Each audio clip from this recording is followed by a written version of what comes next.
am joined by Anna Boden and Ryan Fleck, directors, two of you, of films such as Half Nelson, Captain Marvel, and their new film Freaky Tales, which hits theaters on April 4th. Thank you both for your time today. Thanks for having us. Hi. So you left me hanging a bit. What is the best underdog film of all time? And does that still apply today? Well, it is Hank's opinion. Hank is Well, the he video. says it as fact. He says it as According to Hank. According to Hank, gospel. Yeah. I'm just saying that it is not necessarily our opinion, and it is his opinion in 1987. And he's quoting Roger Ebert, who says, Movies like this hardly ever get made, but when they're made this well, they become precious cinematic miracles, right? So that quote is too good not to have Tom Hanks say in the movie. Now, I did look up other movies because it would have been nice to have The Warriors included in that, of course. That's a 1979 film. But that quote from Roger Ebert is from his review of Breaking Away. So, I actually this got me to like look it up, and I didn't realize that underdog films weren't really a thing until like the mid to late 70s. I had not known that before this film. Um, how do you make a film about a specific time and place that's both accessible to those who aren't uh familiar with it, but still satisfying to those who know it well?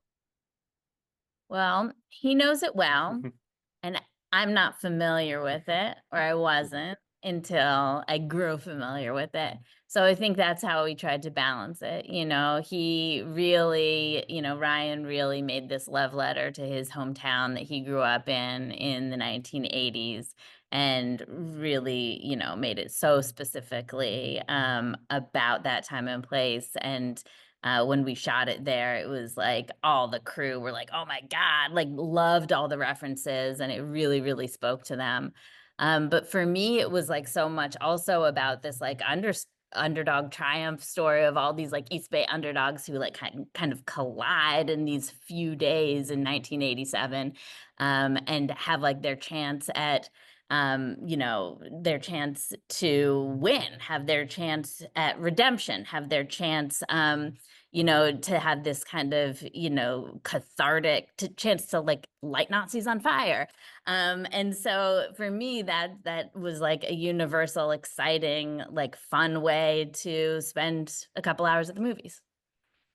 If you could show this film to one of the directors who inspired or who are name checked in the film, which one would it be, and what do you think that they'd say? Hmm. I like that question. The first name that pops into my head is Alex Cox, Okay. Repo Man and Sid and Nancy. And I have no idea what he would say. I'd hope he'd like it, but I also wouldn't be disappointed or surprised if he was like, fuck this shit, given his punk rock background. Anna? Well, the first thing that came to my mind was Penelope Spheris, who did Decline of Western Civilization, and which like our first part with the punk rockers is like the whole look is like so based off of that. And then who also went on to do movies like Wayne's World. I would love to show her this movie and see what she has to say about it. Did your guys' experience on setting Captain Marvel in the 90s inspire you to want to make more films set in the past? And what, other than the whole no cell phone thing, do you enjoy putting films in past time settings? Oh man. Yeah, the no cell phone thing is a big one for stories. So like make Definitely. someone go into a phone booth, and make a phone call and not have to like instantly text, it's such a storytelling problem these days.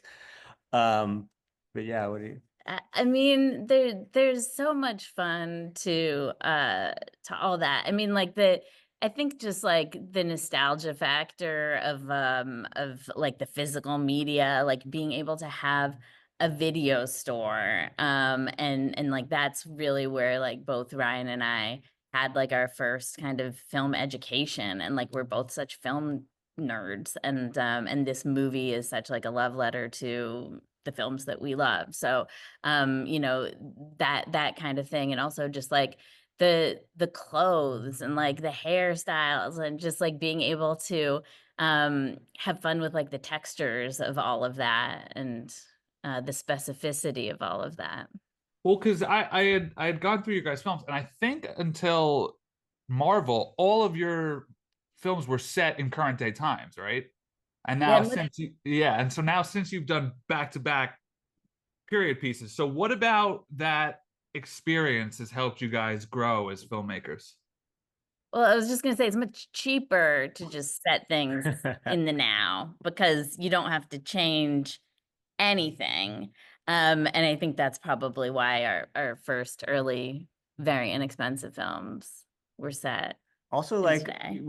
working creatively during the pandemic was such a weird time to know like where we were headed. So it was like, let's just go backwards because I don't know where we're headed as a as a country anymore. Does So everyone wear masks all the time when they're on the subway? Does everyone, you know? Right, exactly, exactly.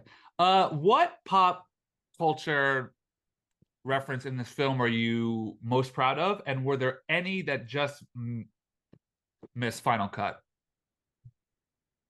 most proud of. I don't, you know, we have a joke in there about The Shining. There's a reference to The Shining in the scene in the video store scene, which always is very fun for the audience because at that point in the movie, they don't know what to expect, right? And so this character is having fun with Pedro Pascal's character at his expense with a little Shining reference. So I appreciate that one. How did setting up the film like this challenge you in ways did that you did not expect? Was there ever a stage where you thought to yourselves, maybe this should be a show? And I'm not saying that I feel that way. I just wonder if sort of the chapterization of a story leads you down that thought path. It certainly led some agents down that path. But for us, it was always a movie. Even though, Ryan has been pitching versions of this movie to me for like the past 10 years. It was always called Freaky Tales, but it was not always, um, you know, separate chapters that were interconnected. Um, and it, and there were like more traditional versions of this movie, but like there is something about the title that does kind of lend itself to being tales, like separate tales, separate chapters that are interconnected. And I think that the interconnected part is like part of what makes it fun and what makes like once you get through like the first couple chapters and you start to feel those interconnections more and more, by the time you get to the third and fourth, it's like really satisfying and it really builds. And I think that people tend to like really love like the third and the fourth chapter because of that. And so I think that for us, it was always a movie, and there was certain kind of freedom to allowing these to be tales, like separate little tales that kind of come together in like a really, I think, impactful and fun way. Your star, Pedro, is one of the biggest stars in the world these days. Now, you guys said you shot this closer to COVID. So when was that? 2021, 22? It was right before The Last of Us came out. Okay. So I mean, he was still a big star then, but now it's just like it's kind of absurd at this point, really. What do you think that he brings to his work and this film that you think has made him such a big star? He has like such a natural presence about him, and he's able to tap into, I think he's able to both be like extremely human and like really tap into things that make him like really human and connectable, but also tap into things that are kind of like cinematic archetypes and at the same time and without being just one or the other. So he can both be a really complex human being, but also play to something that really works as like an archetypical character. And I think that that's what really works for him in this story. And I think that that's what really works for him in general. I don't know if that makes sense to you, but like that really speaks to me. And I think it's partly because he loves movies and television and film so much. Like he really is a film lover. And then I sort of noticed a through line here with your work as it relates to Ryan Gosling in Half Nelson, Ryan Reynolds in Grind, and then Pedro in this. In so much that it seems like you guys enjoy sort of dirtying up and scumbagging up these traditional A-list men. Is that something that you're like consciously doing? Has it just worked out that way? Because these are all guys who are known for work other than the type of performances that they put forth in these films. It's not conscious. We were just talking the other day about some 80s movies, and Anna was talking about The Outsiders as being one of her favorite movies, and being really attracted to The Matt Dillon the Matt character. Dillon character. I mean, you can take over. This is your story, or I can just tell it for you. Well, just that I saw that movie probably when I was like 6 years old on TV. And I watched it over and over and over again. I love that movie so much. But even at that young an age, I was not as interested in like the C. Thomas Howell, like the Pony Boy character. I was just totally drawn into that Matt Dillon character, Dallas. Like that's all.